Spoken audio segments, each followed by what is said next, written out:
In the studio today, professional runner Drew Hunter. He's been in Boulder, Colorado for about 10 years, and he's a professional runner for Adidas. I really enjoyed my conversation with Drew today. We talked about a lot of different things. I dove into how he got into running, his journey through breaking 4 minutes in the mile multiple times as a high schooler, declining to go to some of the best colleges in the country to run for them, and instead signing a 10-year contract with Adidas. He's 27 now, so he's been a pro for about 8 years, so he's had a lot of experience and arguably one of the best runners in America. And so I super enjoyed this conversation with Drew. I'm very passionate about triathlon. As you guys know, I'm passionate about endurance sports and cycling, but oftentimes I'll find myself checking in on the Diamond League more than the triathlon on the weekend, because I'm just really a fan of the 1500, the 5K, and the 10K, and all the other events that go on for professional track and field running. So I loved this conversation with Drew, and I'm sure you guys will too. Enjoy this episode with Drew Hunter. All right, welcome to another episode of the Endurance Matters podcast. I'm your host, Justin Metzler, and today in studio, I have Drew Hunter, professional runner for Adidas. And really looking forward to this conversation with Drew. I'm a huge fan of triathlon and multisport, obviously, but I'm really into running. So I'm stoked you're in the studio today, Drew. Thanks for joining us. Yeah, thanks for having me. I'm excited to chat about running. Awesome, man. Yeah, running and all things endurance sports. I always start the podcast off with a hard-hitting icebreaker question to start. So here it is. Would you rather sell your car and have to elliptigo everywhere, or sell your elliptigo? You can keep your car, but you have to aqua jog for all your cross training. Ooh, that's a good question. It's actually funny you bring that up. I've been elliptigoing a lot. I'm getting back into running, and I really like the elliptigo. I'm one of those guys that chooses that over a bike for cross training. But I have a kid now, so I need the car. I'm sorry. I guess I'm aqua jogging for all my cross training. You could chuck the kid in a backpack or something and pop fair. on the elliptigo, That's fair. That's a long fall, though, if I go down. Oh, yeah. Even farther for the kid. 100%. I've never tried the elliptigo. I feel like, I don't know, I follow you on Strava, so I noticed the elliptigoing, and I was like, oh, man, maybe I got to get into this, you know? Yeah, it's a good workout. I don't know, I enjoy it. Like, as I'm sure you know, like, for me as a full-time runner, biking, like, I just don't want to, like, tighten up my hips any more than they need to be. Like I need, like, a full stride, and I need to be able to, be coordinated around the track. And so I was like, elliptigo seems like a good sort of hybrid cross training, and it's fun. I love it. It's fun. Yeah, for sure. Well, for those that don't know Drew, or maybe coming to this episode from triathlon, Drew's arguably one of the best professional runners in America.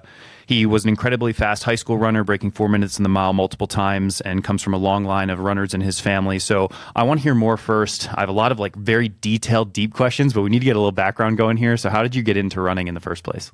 Yeah, both my parents were runners. My dad ran post-collegiately for Athletics West, which was, sort of like pro groups before they were pro groups, because no one got paid back then. And my mom was a Division I runner. She was more middle distance. My dad was longer distance. And yeah, my parents never forced me into running, but running was sort of always like adjacent in my life. My parents coached a youth team. They, track was on TV. The Olympics were a big deal, a lot of sort of those things. And I always kind of, knew that I probably had the genetics to be decent at running, but my parents were great about not forcing me into it. They were sort of hands off with, that approach. And they sort of thought maybe if he, just tries it out and is good at it, then he'll be excited. And that's exactly what happened. I went out for the cross country team my freshman year, and I caught the running bug, as I tell everyone. I fell in love with being good at something, and I fell in love with, the process of training really hard, working at something you care about, being passionate about it. And the results just, kept getting better and better. Was there a moment when you realized you were very good at it, or was it kind of a slow progression where the results started kind of trickling in and it was just kind of like a slow burn? I think, originally, I won a middle school mile when I was in 8th grade, and I was like, okay, I'm the best kid in my middle school at the mile. That was sort of like a light bulb moment. But running's really interesting because no matter how good you get, most of the time there's people faster than you, and there's always new goals and new things that excite you with it. So the process for me was always just, there's so many things that excited me. It was, in high school, I, wanted to first make top 7 for the varsity team in cross country. And then after I accomplished that, I wanted to make the state meet. And then I wanted to break 4:20 in the mile. And the goals sort of just kept growing. And I'm still, I've been doing this for over a decade now, and I still have big goals that have just kind of, the goalpost has just moved a little bit. And so it's sort of always been that slow burn of just like, I want more. Yep. So you mentioned 420 in breaking that in high school. I mentioned it before. You already you ended up breaking 4 minutes in the mile in high school. So how do you go from 420 being the goal to breaking 4 minutes being the goal in a very short amount of time?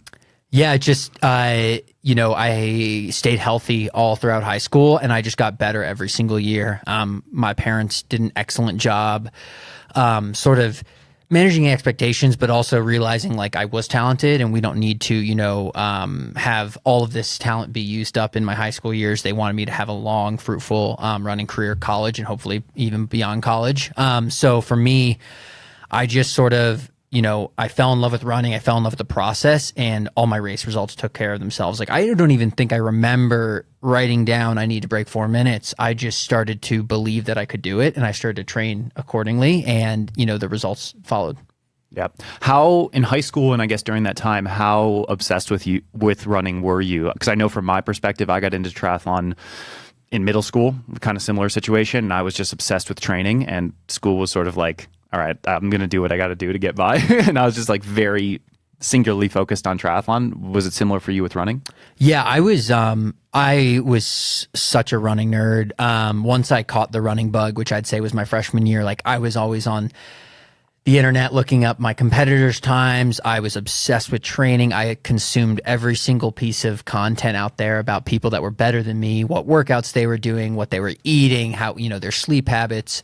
I was obsessed with all that stuff. I actually think I'm a way better now. Like I'm pretty hands off. Like I have a lot more balance now, but I think early on I found my purpose and I found my thing, and I sort of just ran with it. No pun intended. Yeah, 100%. No, I can relate to that completely. What was your parents' role at that time? Were they hands-on with the coaching side or the running side? Like what did that whole situation look like? Because obviously you had very elite training during that period. Yeah, my parents were great that, they were the high school coaches of the team, and our team was very bad at the beginning when I first, stepped on foot to the cross country team. We were not very good, and my parents had a really big sort of task of turning the team around, and they did a great job balancing an elite athlete like me who was, winning state meets, traveling to races outside of the state, finding bigger competitions, but also developing all the rest of the team. And so my parents, they did a great job. They would coach me. They would give me workouts that I could be integrated with the team as much as possible, so that I sort of had that experience of being a part of a team, which is really important and special. But also they didn't neglect athletes who were, 25-minute 5K athletes. Those athletes had just as much time and attention as I did. And so they really sort of, balanced that perfectly. And, a few years after I left high school, my high school team ended up being national cross country champions without me on the team. And so they, sort of perfected that craft of developing, a really good high school team. Yeah, for sure. For sure. I think you look back at some of the, the articles written about you, and there's definitely like this high school prodigy thing, and you've done so much as a pro that I do want to get into. One thing I was really interested in was the transition from elite high school runner to becoming a college athlete, or in your case, declining to become a college athlete. Walk me through a little bit about that time. Like, how did that all sort of play out? Because if I'm correct, you declined to go to college and you signed a professional running contract with Adidas right out of high school. Walk me through that time in your life and sort of those decisions. Yeah, it was crazy. I had a really good senior cross country season, and I won Foot Locker national championships, which, at the time was sort of the biggest cross country meet of the year. It's the 40 best men and women in the United States for cross country. And I came off that, and, sort of like the elephant in the room was, can Drew Hunter break 4 minutes in the mile? Can I set a 3K record? And so we set up some races, and some pro races, actually. I was a high school athlete still, but we set up some pro races to go after some of the high school records. And I ended up breaking the 3K high school record. And then a week later, I broke 4 minutes for the first time at the Armory in a pro race. And there was a lot of hype around it. There was sort of a lot of media attention. And I was approached, or my parents were approached by an agent, and the agent said, Drew is running times that pro athletes are running, and have you ever considered going pro? And we sort of went down that rabbit hole and explored what that was going to look like. And I ultimately decided that was something that was intriguing to me and sounded like a really cool opportunity. And so I took it. And, there was a lot of risk with it. Professional running's interesting because it's, you're a professional athlete, but you have a lot of autonomy. Not a lot of people are given a group to train with or a strength coach or anything like that. You sort of have to choose your own path and figure out where you want to live and, who you want to train with and sort of surround your own, set up your own situation and your own environment. And so for me, that was exciting. I know for some people, they want to go to college where you have a coach, hold your hand onto the airplane for your meets and, literally tell you exactly where you need to be. You have a class schedule. You have, all these things that keep you in a very regimented schedule and keep you on track. And that's great for a lot of people. And some people need that. But I really sort of liked the freedom that being a professional runner gave me. And it allowed me to choose what races I wanted to do and sort of how I wanted to train and who I wanted to train with. And that was exciting. And, yeah, it was a hard first year as a pro. I mean, as my mom always tells people, like I skipped 4 grades basically and was racing guys who did 4 years of college. I missed out on the opportunity to run tactical races. Like I didn't really know how to navigate, the pressure of being a pro. And no one cares about your age once you're on the starting line with pros. It's just like, oh, you have an Adidas kit on, you're getting paid to do this. Like, all right, you need to go out and beat people. And so for me, the expectations definitely weighed on me. And I sort of needed to reframe things and figure out, what was a win for me in my first year. And it wasn't necessarily, winning races anymore. It was still figuring out like how I could navigate the difficulty of not being the best. Yeah.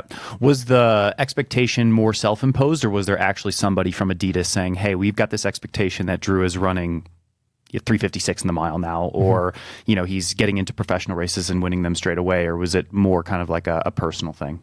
Yeah. Great question. There was never any pressure from my sponsors. They wanted to think long-term with me. That's why they signed me to a long-term contract. But it was, like you said, like I loved running and you never want to have setbacks. You never want to have injuries. You always think it's going to be this perfect linear progression and it's just not how it works. Yeah, and so for me, like I had a good first year as a pro. Like my whole goal the first year was to make a USA final. I thought that would be a great sort of, I didn't think I'd make a team. I was very realistic with my goals and I did make the US final and I set a personal best in the 1500 and at the time, I think it was like I was still under 20. It was the 3rd fastest time ever by someone under 20 in the US. And the guys on the list were like Matt Centrowitz and Jim Ryan, pretty good company to be in. Someone might have to fact check me on that. Legends.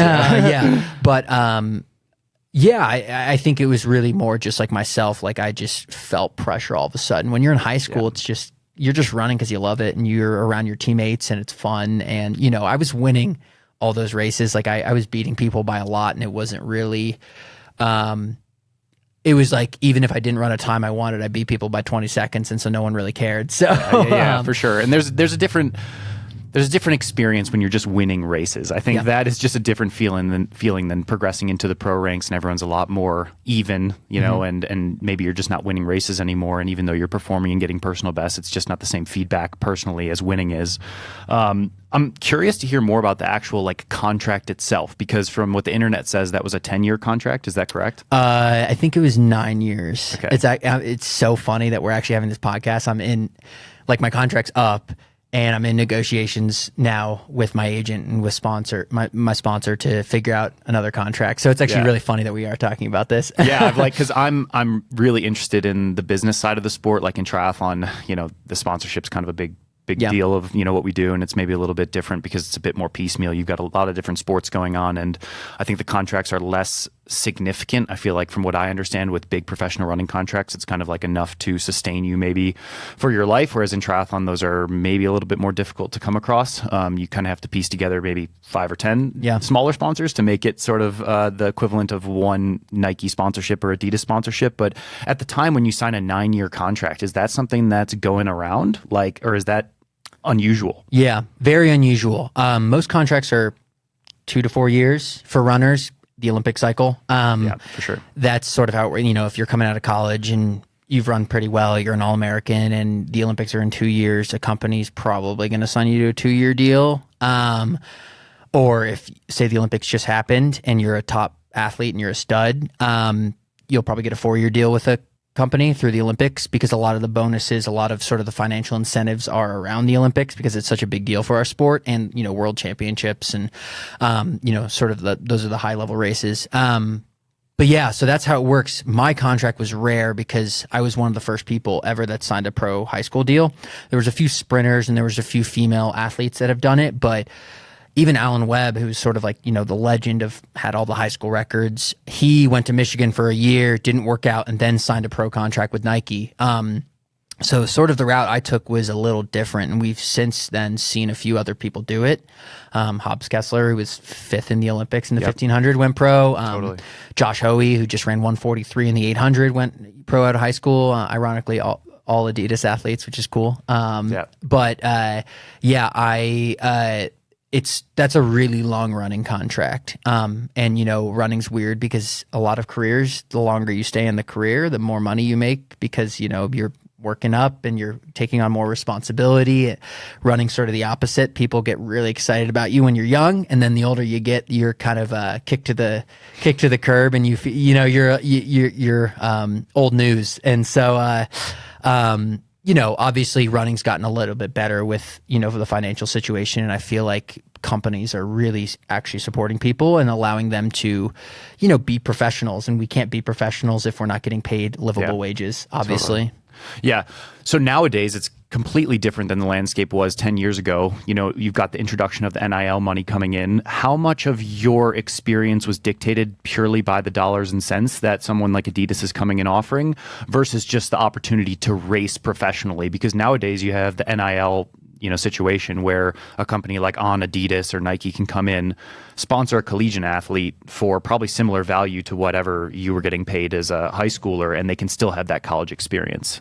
Yeah. I mean, I think that something that, I love sort of the quote, there are no solutions, there's only trade-offs. And I completely feel this way about sort of, the whole landscape of NIL deals and running. When you're a college kid, you have the best setup you're probably ever going to get. Even the top dogs have to figure out their physios, have to figure out their strength coaches.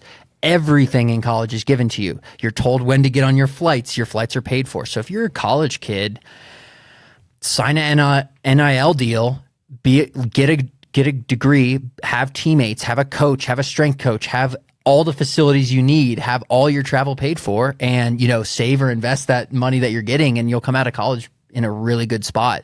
That wasn't the case when I was, and that's probably what I would have explored if I was, looking back on things. But I also just think college kids are super valuable. I mean, NCAA sports people love them. So I think, like I was saying earlier, a lot of your value is tied to your age in our sport. And so like the younger you are, and if you're, really killing it out on the cross country course or on the track, like that's when you have to capitalize and have to make the most of, your financial situation. Yeah, it's super positive for running as a whole. I mean, you look at like Parker Valby or Nico Young, like these athletes are offering so much value, and I think, they're getting paid correlate to what their value is, to what they're bringing to the sport. So that's really cool. Obviously, when you transition to turning pro, you have to kind of, like you alluded to, you have to create your own environment. How did you end up here in Boulder, and what was that decision-making process like? Yeah. So I stayed, my first year as a pro, I stayed living with my parents because I just didn't know where I wanted to be. And that was sort of like, my trial and error year. I was going to travel to some places. I was going to try out, sort of the typical running spots. I visited Flagstaff. I visited Boulder. I did training stints in both. And ultimately, I just got a good feeling about Boulder. I love the running community. I loved that Denver was right there, and I could take direct flights to basically all my races, even flights now to Europe, which is huge. I loved that I just felt so much better training here than Flag. Flag is really high, and there's obviously good benefits for that. But for me, I just psychologically really sort of fell in love with Boulder, and I knew one person out here, Morgan Pearson. He was the only person I actually knew. But I got in touch with Reed through Joe Klecker, a lot of sort of connections here. Yep. And Reed was looking to move out to Boulder. And so we just started texted and said, hey, you want to get a room together and, move out here? And it was that simple. And I said, sure, let's do it. And we made that happen. We lived together for 6 months in South Boulder, and just figured out the running thing. And through that, I sort of had more people reach out, say they would love to come train with me. They'd love to come check out Boulder. And it sort of just snowball effect grew into, a lot, creating a team and sort of having sort of like a whole group of guys around me. And that was not exactly how I thought it would turn out. It was really, really special. And, some of those guys are my best friends, and it's been cool to create something with them. But really, it was just, to start out, I just thought Boulder was a cool place to live. Yeah, Boulder's funny like that because you kind of get that bug here. I don't know. There's just something about the vibe and the energy, and maybe it's just the variety. Yeah, and just I don't know. Being in these Flatirons here is something. There's something special about it, Yeah, no, I love. I mean, the first time my dad lived out in Boulder for like a year when he was training, and he always sort of growing up, Boulder's the best, Boulder. He'd talk about it, and so it was. I don't know if that was sort of like enough just to, persuade me to go check it out. But, I packed up my car and told my parents, like, hey, I'm moving to Boulder in a week. I know one person. And they were, I think, a little skeptical at first. Yeah. They were probably, there's some doubts, but I think, they're pretty happy with how it's all turned out. Yeah, absolutely. You mentioned Morgan Pearson. He sent me a DM because, we were chatting that you were going to come on the podcast, and he said something funny like, "Oh, give him shit for the fact that a triathlete beat him at cross nats or something." I don't even know what he mentioned. He's talking about himself. Yeah. Morgan always is. Morgan's one of the funniest people. I was on the plane before I flew out with him at cross nats. I was not in good shape. I was doing this because my teammates were doing it, and it was a really fun opportunity.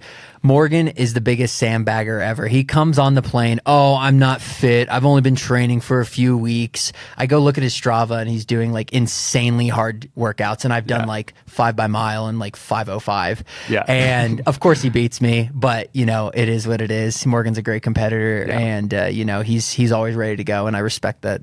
I respect that. I think like if there's a triathlete out there that could probably do pretty well in professional running, it's probably him. He's For got sure. an insane, all of the Olympic triathletes now are running at an extremely high level. You look at Alex Yee, who just won the Olympic Games. He was a professional runner for New Balance before he transitioned over. So obviously tons of respect for what you guys are doing on the professional running scene. But, these guys are also like Morgan's an insane runner. So I want to talk a little bit about Tinman because you are the founder of Tinman. Talk to me a little bit about how that got off the ground. It seemed like you had this organic infrastructure that was sort of built in when you moved here. Did Tinman spiral off of that, or like how did it get off the ground? Yeah. So I was coached by Tom Tinman Schwartz when I came out here. That was Tom. That was Tom's nickname was Tinman, and so we created Tinman Elite, which is a team. I never really. The media space was really interesting when I came onto running. Like no one was really doing anything. It was sort of just like, you had the flow tracks and you had sort of these bigger organizations that would do everything, but you didn't really have individuals like, people doing podcasts or anything like that. It just hadn't, for whatever reason, picked up in the running world. And we saw sort of an opportunity. We were all living together, me, Reed, and Sam. And we saw an opportunity just to sort of start showcasing what it was like to be a professional athlete, what we were building. We wanted to have group events. We wanted to have sell merch. We wanted to do a bunch of media stuff, YouTube stuff, social media. And like you said, it was really organic. We sort of just started showing what we do every day. And it was that simple. And it really started to grow, I think, really quickly and rapidly because there was just such a void. There was like not a lot of people doing that stuff. And it really picked up. Sam is he had a beautiful brain for the marketing side of things. He sort of knew how to capture people's attention. He knew what people wanted to hear and talk about. Reed has always sort of been, he was in journalism in college, and he loved sort of, the written side of things. So newsletters and, describing, like sort of our race experiences and things like that on, the written side of things. And I was sort of just like the guy who brought everyone together. And we kept it simple and kept it organic, and we just sort of grew. And we eventually were able to hire, someone to do a full-time media stuff for us. We were able to hire, start having guys on the team, adding, and we now have women on the team. So it's sort of just grown organically. And throughout the years, we've had, setbacks and difficulties and a lot of sort of, different sort of like highs and lows throughout all of it. We obviously like have had, a crazy sort of ride in the last 5 or 6 years, with COVID and all these different sorts of things, but it's been really, really special. Yeah, that's cool. How much of the team is wrapped around exclusively media versus maybe like high performance running? Yeah, that's they go hand in hand. So the better we run, the better our media performs. We used to think maybe that wasn't the case. We used to sort of think like, well, if we're producing stuff people haven't seen before, if we're producing, things that maybe the running world hasn't done, or, behind the scenes stuff, whatever it may be, we thought maybe that would be enough. But people want characters that are really good runners, because people always want people to look up to, that, they see their dreams and they want to, be able to relate to that person. So they go hand in hand. The better we perform, the better our media performs. And it's pretty, black and white with that now. It's like, if we have Reed Fisher finish top 10 the marathon trials, like that's a ton of media. We can do a lot of really cool stuff around that. If we have someone DNF in a race, there's not much you can do behind that. It's not the best story ever. So yeah, you kind of need that credibility, and you need a storyline. I think a high performance storyline, especially for a team that's wrapped around elite runners, is super important. Talk to me a little bit about how indeed Adidas got involved and sort of what their impact is on the team now. I'm curious to understand if you pitched it to them, if Sam pitched it to them, and sort of what their take was on the team. Was it something along the lines of them understanding that this is a passion project for you, and so they just want to support you and maybe support Sam because you guys are Adidas runners and everyone else has maybe just added value? Or have they really kind of stepped up and said, hey, we see value in all of the runners on the team and we want to be involved? Yeah, great question. I love these questions, because these are not what people always talk about. We always talk about performance and other stuff, but the business side of the sport is really cool. So, a little backstory. So I was signed with Adidas. Reed and Sam were not signed with Adidas when they came out here. They were just free agents. They wanted to train with me and they were going to figure it out. We eventually started to, approach our agents and say, hey, like, I really want to be a full-time professional runner. Reed was working a part-time job. Sam sort of had like, a runway of, I could do this for this long. This is how much money I have saved up. And then I got to figure something out. They started running pretty well. They started to sort of, catch on, get attention in media, get attention in the running world. They started, getting in bigger races. Sam became was working on his German citizenship. And so that was a lot, really valuable. And, we sort of went to Adidas and said, hey, like, we'd love to sign these guys. And they did. And they signed Reed and then Sam. And then we had an influx of athletes come in and we said, we actually need a team deal. Yeah. I have a really funny story. We went to Adidas headquarters in Portland. So the big headquarters are in Germany, but they have a US headquarters in Portland. And we basically showed up and we were like, hey, we're here. We want to pitch to the top running person why you should invest in Tinman Elite. And I already have my team contract. Sam already has his individual contract, but we really just wanted to pitch Tinman Elite to them and say, like, here's what we can provide value. Here's what we can do. Here's, all of our sort of, projected metrics for all these different things. And we show up and we literally waited hours outside the headquarters to get a meeting with, the head of sports marketing. We show up and they're not very happy. They're like, you can't just show up. And keep in mind, I have no idea what I'm doing. Like I've very recently fallen into I love the business side of things. Makes a lot more sense to me now. And I sort of know how I would handle that now, but I didn't at the time. And I was sort of just following Sam's lead. Yeah. Sam had a small connection with Adidas. He interned for them at one point. And they're basically like, in a very nice way, they were like, guys, what the hell are you doing? Like, I have meetings scheduled out months in advance. You can't just show up on our doorstep and expect us to actually meet or talk with you. Yeah. The meeting went pretty well. We told them everything we liked. And at the end of the meeting, I'll never forget, the head of sports marketing said, at the end of the day, all this is about is selling running shoes. And most runners can't do that. And it's truthful. Yeah. We, a few years later, ended up creating a running shoe with Adidas, selling completely out of those shoes, and had our own logo on the shoe. I was in the headquarters in Germany earlier this year, and we still have a shoe in the headquarters in Germany. And so that was a really cool full circle moment for me, to know that we did it. And that was really special. And that was something that I'll look back on fondly. And I was really, really sort of proud of that. And I felt like Adidas actually got a return on their investment, which, like I said earlier, isn't the normal, situation.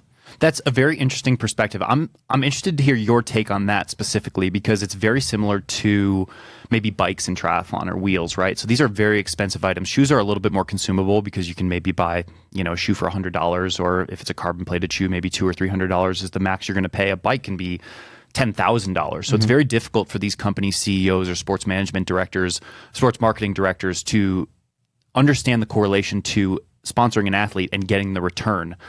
If you look at running as a whole, and you look at someone like, use Noah Lyles as an example, or another big runner, Cole Hawker for Nike, are they delivering shoe sales on the amount of money that someone like Nike or Adidas is paying those superstars? If that's the perspective of the sports marketing director at Adidas, do you think that the millions of dollars they're spending on these other athletes is actually delivering shoe sales? Great question. Probably a little controversial of an answer, but the answer is probably no for a lot of people. And I also think there's probably people that have a contract for $30,000 that is delivering that value. Noah is delivering value in a completely different way. Yeah. He's completely, the sport is completely transforming because of him. He the amount of attention he's called to it. I mean, even just little things, and it sounds ridiculous, but even little things of him, getting in Twitter fights with NBA players, like that's just something that track athletes don't do. Yeah. So I think that's a completely different side of, that's a completely different value. Like, I could never tell you how many shoes Noah Lyles is selling, but he doesn't have a shoe. And so I think that it would be an interesting experiment to see if, we gave signature shoes to sprinters and, top athletes, would they actually sell them? But that doesn't seem to be what running companies do for whatever reason. However, I think that there's a way. Our sport is still grassroots. And I would say, maybe triathlon's a little different. I don't know. I don't know too much. Super grassroots. Yeah. But I think that there is such a way to invest in athletes that you can win locally. You can win, sort of the, I always think about Boulder for like, it's, last year was the first year we set up a tent in Boulder and had sort of like a Tinman watch party, and we cheered people on. And I was like, I cannot believe it's taken me this long to realize how important this is. Yeah. How have we not won locally and won in Boulder? And I think that is a greater opportunity for sort of a lot of, up and coming people in the sport. Like, are you going to sling shoes for Adidas? No, that's just probably not the case. But does that not mean you're not valuable? No, I think it just has to be sort of, you have to be put in situations where you can provide value in different ways. And for us, we sort of create that value ourselves by creating a brand with Tinman Elite, by, showcasing athlete stories, by, hiring a media team that could be there to shoot moments of, despair and, super exciting, highs and super low lows. Like, that's sort of where we created value. I don't know how much that translates to selling shoes though. Yeah. And that's a long way to kind of get to that, but I don't actually know. And with bikes, it's probably even more complicated, right? Yeah. I think for you guys have done a tremendous job, not only building the Tinman Elite, but to actually provide concrete value to say, we are selling shoes. That is so massive. It's similar for bike brands, right? Like, if you have a code associated to your name and you say, hey, like, I sold X number of bikes, here's how much you pay me. I generated you profit. Yeah. That's huge. But a lot of professional athletes want to do the whole, hey, you're using my likeness, and that should be enough for $50,000 or $100,000 or $500,000, and I think if you're someone like Noah Lyles or Cole Hawker, who won the Olympic gold in the 1500, maybe you do have that likeness that transcends the sales. But for those that are maybe on the come up, new pros or those in the trenches just trying to like survive as a pro, I think it's really important to maybe get in the weeds a little bit and do the work, whether it's the social media or selling the shoes or going local is an extremely good recommendation. So yeah, I think you guys are doing really good things with Tinman Elite, and I think like your contracts are going to be secure. I know it's a contract year for you, and I don't know what you guys are thinking, but I think Adidas would be silly to not re-sign you and obviously continue to participate with the team, because there are a lot of other brands out there that would see a lot of value in what you guys have built, and they could definitely capitalize upon that as well. You mentioned other podcasts maybe talking a little bit more about the training. I don't want to skip over the training because I'm interested in that as well, just as like a training and physiology nerd. So I want to talk a little bit about your specific transition from maybe 1500 running, because you mentioned, your high school success came in the mile, your early professional running, I think, was focused mostly on the 1500. What does the transition look like from being a 1500 guy to now being like a 5K, 10K guy? So I trained very differently last year, and I focused on the 5K and 10K. Ironically enough, I ended up running the fastest I've ever run in the 1500. I ran 3:33 later in the summer. So there's this weird, the sport is just thriving. So like knowledge, I don't know if it's knowledge, I don't know if it's seeing other people run fast, but everyone's so good at everything that you can't really leave any stone unturned anymore. Like to be the best 10K guy in the country, like you have to, Grant Fisher's run 3:34 for 1500. You can't be a 10K guy. Yeah. You can't be a 5K guy. You can't be a 1500 guy. You have to be good at everything. And that was sort of the approach we took this last year was, what are my weaknesses? What am I struggling with? Let's work back from that and create a training plan. My mom did an excellent job sort of just reining me in, saying, let's cut out a lot of BS. Let's get you really, really strong.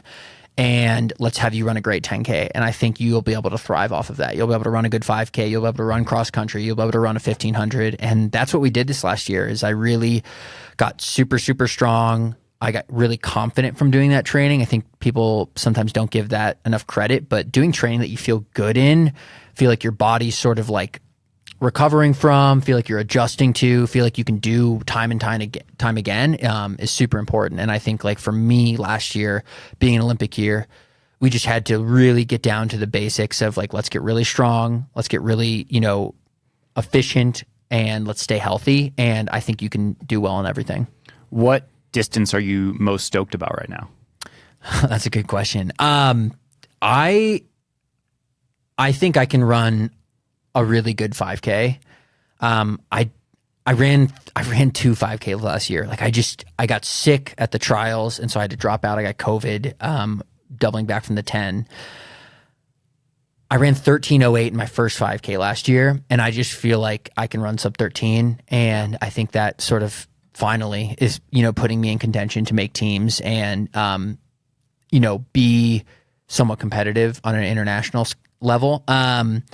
And I just know I have that 1500 speed that you have to have. The 10K is interesting because it's just an event you get to rarely run, and you get to run it like once. And, if it goes well, you can do really, it can set you up really well for the year. But if it goes poorly, you don't really have a ton of opportunities to go run another 10K. Yeah. So that one's sort of, I'd say I'm going to keep experimenting with that. And I really like how starting the year with a 10K because it sort of sets me up well for the rest of the year. But I really would love to run some really good 5K races next year. Yeah, I think that'd be good, like starting, another Olympic cycle. You're still 4 years out from LA. I think that's probably a good approach. I want to get a little bit into the weeds on the training. What does a great week of training look like for you? What does it look like when you're actually in that flow, when you're kind of doing those sessions where you're getting that positive feedback and feeling really confident in it? Yeah. If you first off, I post everything on Strava. So if you want to see what I do, I'm not lying. You can just go on my Strava and look at all of it. But a week I did most of the time last year was something like this. Monday, easy long run, 90 minutes, cover 13, 14 miles. PM, gym session. Tuesday, 9 in the morning was strides. We'd do like 5 times 100 meter stride really hard. That was sort of my speed work for the year. Like running 12 seconds for the hundreds, getting down to pretty fast strides. PM, 5 mile double. Wednesday, double threshold, something like 5 by 2K in the morning, 10 by 1K in the afternoon, 25 by 400 in the afternoon. Very slow, controlled, just keeping our lactate down as much as we can. A lot of people are shocked by this, but like, I would do 2Ks where I'd be coming through the mile in 5:10, even 5:15 sometimes. But that you finish that day and you get in 22 miles of volume, it's a very big day. Thursday, easy 6 mile jog. And then I'd lift in the afternoon, just a pure recovery day. Friday, same day as Tuesday. So 9 in the morning, strides, 5 in the evening. Saturday was sort of our VO2 race specific session day. So in the fall, we'll do something like 20 by 200 meter hills. So sort of just like a hill day, VO2 max, power day.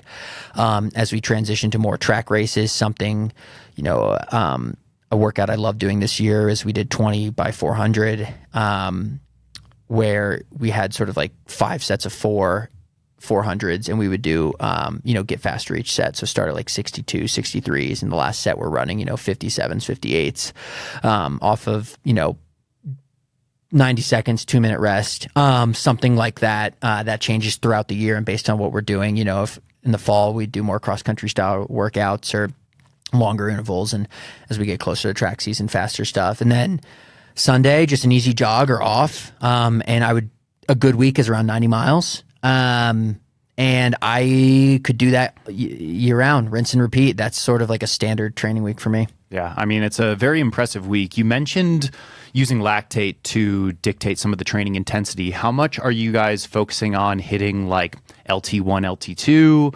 How much are you using the lactate versus just getting on the track and hitting 60s like you mentioned, or 58s or whatever, setting the pace and hitting it no matter what? What's kind of the, the philosophy that you guys are subscribing to? Yeah, that was something new my mom did this year, and it was really just to rein us in. I think we were just running too fast. We do a lot of effort-based training, but I think sometimes with effort-based training, you can just overdo it and not even know what you're overdoing it because you're so used to that routine of running, 450 pace for threshold, even though that's probably not your threshold for the day. So Wednesdays are very controlled. And those days, like, we're checking and testing pretty much the whole session. And like my mom will even, pull athletes if they're testing too high, or we'll stop, or we'll slow down, or we'll add rest. Those days are very data-driven days.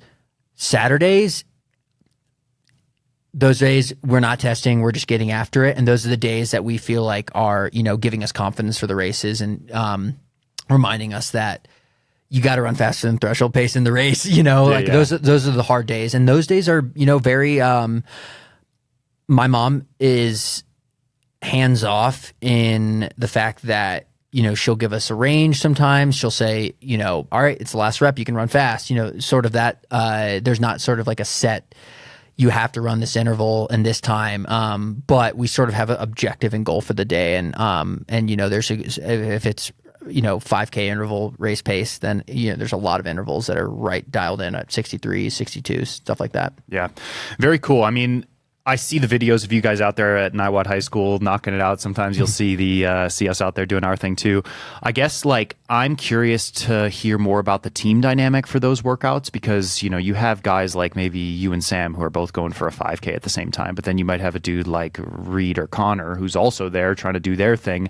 How much crossover is there between the guys who are on the track and the guys who are focusing maybe on the marathon or being on the roads? Like, what's that dynamic look like? Yeah, it's tough. Like Reed and Connor, some of my best friends. I wish I could do every single training session with them. I love training with them, but there's the realistic side of things. They're racing a 26.2 mile race and I'm racing a 3.1 mile race. So those races are different. There is a lot of overlap in certain times of the year. For example, like right now, everyone's basically doing the end of Reed's Chicago Marathon build-up, and Connor's racing CIM 8 weeks later, the end of his sort of CIM buildup, because it makes sense. We're just in fall-based training period. There's not sort of any races on the calendar that are important. We're just getting strong again. During track season, I won't see those guys for a few months because they have, a half marathon to get ready for, and I'm, getting ready to trying to run 56-second 400 pace for 1500. So it's very different.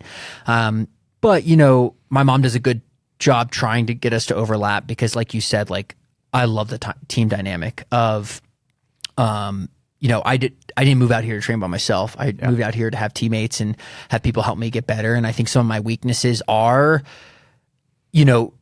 Reed's strengths, and so he can really complement me with those, and I can probably help him with some faster intervals and more VO2 stuff. So I think finding a balance with it, but generally speaking, the nice thing is we all have easy days during the week. Reed now lives in Longmont. Joey, who's on our team, lives in, he's my neighbor in Longmont, and I'll run with those guys, a few times a week on an easy run or a double. Sometimes that's honestly the most valuable session. You know, you can go to the track and you can hit your lactate or you can hit your splits and be really focused and be very kind of like intrinsically motivated. But sometimes the doubles or the easy runs are the hardest ones to get out the door for. So to be able to go do 9 miles with a friend, I mean, it can go by like that. Whereas opposed to being alone, it's like, whoa, that was a long hour run or whatever.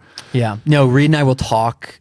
I don't know how, because we're like best friends and we, you know, have spent so much time together doing everything, you know, running, building a business, like just life in general, hanging out. And like, we'll still, every run for an hour can fill the conversation for an hour. And it's pretty special. And this is what I'll look back on, you know, when I'm all said and done, be really happy that I had that opportunity. I mean, that's kind of, I've been reflecting on that. This is my 11th season as a professional triathlete. And I think the younger athletes and myself included in that category, and maybe yourself, maybe you can tell me if I'm off base here, but you're just so focused on trying to just win races. And it's not until you kind of maybe have a little perspective and maybe a bit of maturity to understand that, yeah, winning races is important to keep the dream alive and it's fun and it feels good, but it's really the experiences along the way and the people you share the experiences with that actually make a career, you know? Totally. Yeah. And it's what keeps people around for so long. You know, I think that like, hardo mentality of I can grit this out and, you know, everyone's my competitor. It's sure, maybe that works for a season, maybe that works for, you know, a year, but man, like the joy I have just showing up to Niwot and getting to work out with my best friends is like, I'm like, that's so special. Yeah, that's huge. That's huge. You've mentioned your mom a couple times here. I'm curious to hear about that dynamic as well, because, you know, it seems like a very family operation for you guys, right? Like you're training with your best friends, your mom and dad are there for every single session. Like, what are the positives out of that? And maybe what are some of the harder moments? Yeah. I always start when people ask about this and say, it's not always been pretty and it's not been perfect. You know, I'm pretty, I have a lot of opinions about, you know, what I want to do with training and that sort of, you know, my mom and I can bump heads with things like that. But at the end of the day, what's cool about having your mom as your coach is she is your biggest supporter. She wants you to succeed more than anyone. And I have to remind myself of that from time to time. You know, sometimes it feels like, why are we doing this? Why are we doing that? You know, I do things differently here. And it's like, wait a second. My mom just wants the best for me, just as a mother, you know, take the coach element out of that. And so it's gotten better. Like, I think when we first got out here, there was a lot of sort of, you know, stuff to work through. She was also coaching some of my best friends now. Like there's not, you know, there's a lot of dynamic with that. It's like, how do I give Drew attention, but not too much attention so other athletes, you know, don't feel like I'm favoring him. You know, there's sort of a lot of weird things that you wouldn't even think about that she had to navigate. And she did a good job. I mean, there's not a lot of professional women coaches in our sport. So her just navigating that space in general has been like, you know, she doesn't have like a million mentors to go to and ask for like, what's your advice on this? She's sort of figuring it out. And, but she's been an incredible resource for our team. And it's been cool. I think like, I always think of, you know, the moment where I make an Olympic team and, you know, I obviously get to see my family afterwards. And I just think like how special that is that like I would be able to share that with my mom and my dad for that matter. Absolutely.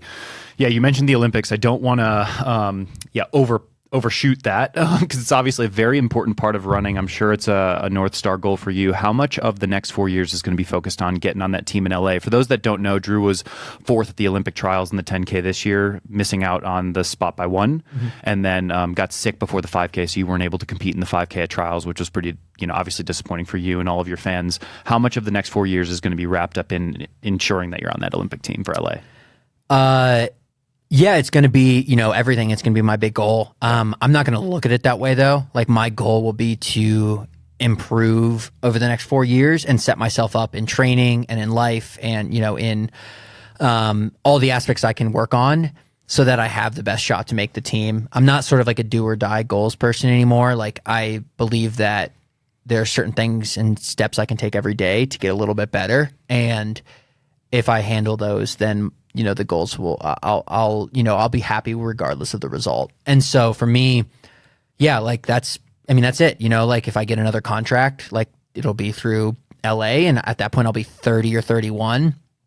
I don't know. I would love to keep running afterwards, but you just never know. And so for me, that's sort of going to be, you know, maybe my last shot, and it's a US Olympics. And so there's a lot of, you know, hype around that. Like my family I have 2 daughters now. So it's like, and my oldest daughter will be very old enough to understand what's going on, so that's extra special. So for me, like, I'm just gonna take care of business this week, this month, this year, and then I know that in 4 years I'll be ready to go. Yep, for sure. I mean, that's the perspective you've got to take, especially when you've got 4 years of runway.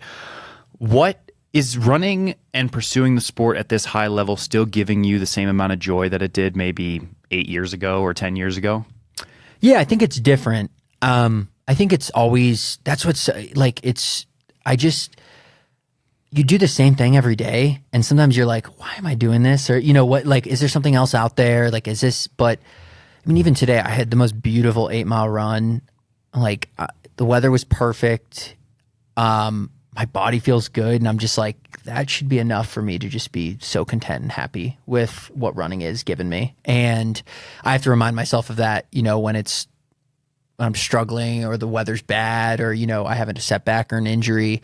But yeah, like, there's always, it's a revolving door with goals. Like, it's just always something to be excited about. Like, this year I really want to do, like a 10-miler, and I really want to run Boulder because USA's is pushed back super late this year. So it would be the opportunity for me to do that. Like, I really want to do those fun things, and those things keep you motivated, keep you hungry, keep you excited. And, there's always someone faster than you, and there's always something to, there's always a carrot dangling right in front of your head that you're like, all right, I want to chase that. Yeah, 100%. It's funny because one of the multiple questions I have written down here is, having had setbacks and injuries, or, you might in the future have setbacks and injuries, do you have an elevated level of gratitude for the times when things are just clicking and going well? It seems like you're in a really good place right now. Like, where is your level of gratitude at like an all-time high because you've had maybe some setbacks in recent years or in the past?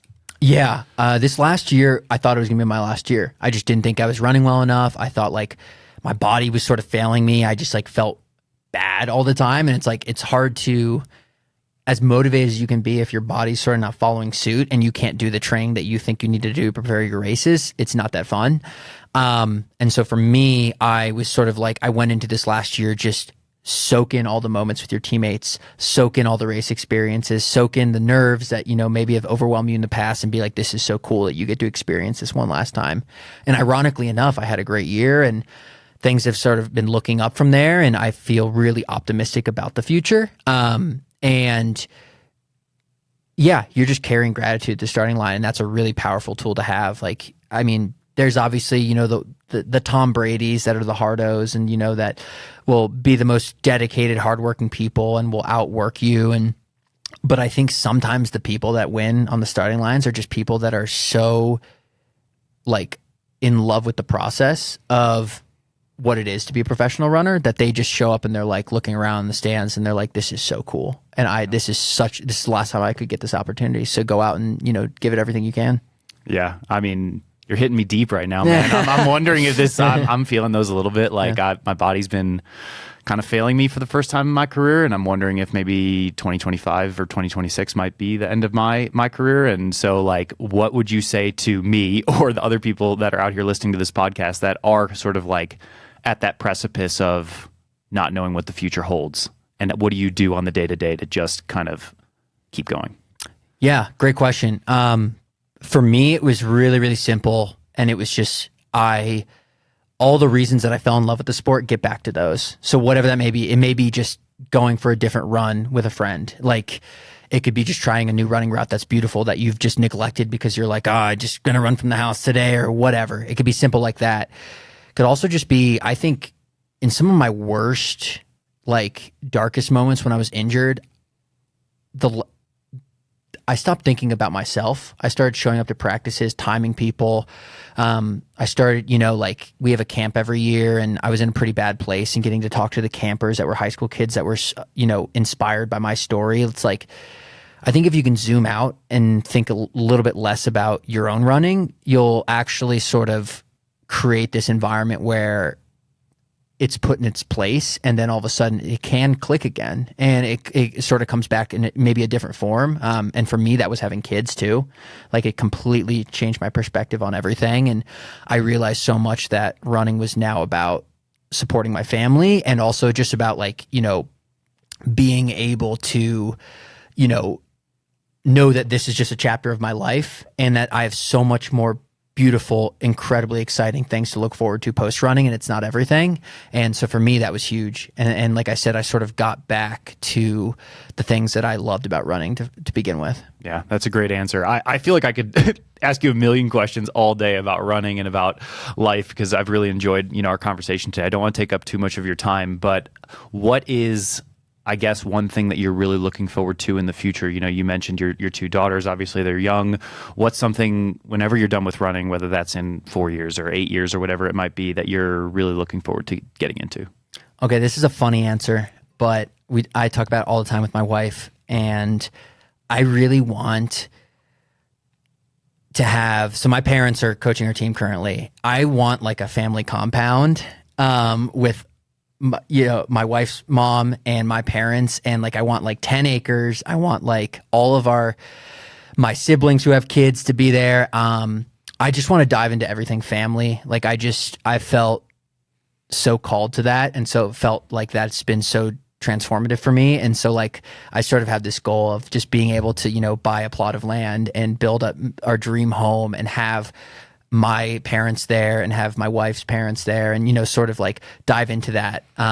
That's sort of a completely has nothing to do with running. It's just sort of life. But on top of that, just spend as much time with my kids as I possibly can. That's what's cool about my job now, is I train in the morning, and then I can be with my daughters throughout the day. Like I can help my wife raise our kids, and then I go out for my afternoon training, and I come back and do the same thing. Like I'm there for every single meal. I'm there to put my kids down every single night, and that's been really, really special. Yeah, that's huge. I mean, family is everything, so it's really cool that you have that kind of North Star goal, and that probably grounds you a little bit too on the day to day when things are maybe going really well or not going well. You have this finite amount of time as a professional athlete, and there's so much to look for. You can really look forward to the moments that you're having now, but also so much to come in the future. So I always finish off the podcast with some rapid fire questions. I've got 6 for you today. Okay, let's do it. You ready to roll? All right. Favorite Adidas shoe of all time? Oh, all time. Adios Pro 3. Okay. Favorite Tinman teammate and why? Oh man. I'm going to get so much crap for this. Reed's been there through everything with me. So I'm going to say Reed. Yeah. Good answer. Good answer. Best workout of all time? Hill repeats. Controversial, but I think they're you can use them in any way you want. Sorry, I know this is rapid fire. No, it's fine. Yeah. Can you think of a singular workout? That was a good interpretation of the question. Can you think of one workout in your lifetime where you were like, oh, that was like the best workout I ever did? Like fastest? Whatever. I mean, I just know, like, I did mile repeats on Monarch one time, and You just ripped it? I just ripped it, and I remember the splits exactly, and it was just like one of those days where I like wasted a race in training. I did a session with Sam. It was 8x600, and we probably averaged like 130 or 131 for the 600s, but it was just one of those days where 60-second pace felt like nothing, Totally. So. Those days are just like, I don't know, you kind of live for those days and you pray for them on race day. You get one every 2 years or something. Totally. Okay. 3 mile, 4 mile, or 5 mile double? 5 mile double. 5 mile double guy. All right. What's the perfect pace for a long run in miles? 18 mile pace. That's an honest answer. All right. And Longmont or Boulder? Longmont versus everybody. There we go. Longmont Elite. That's what we called it on the triathlon scene. All right. That's it, man. I really appreciate you coming on today. Really enjoyed this. Thank you very much. Yeah, thank you. This is really fun. All right. Cool, man. See you in the next episode.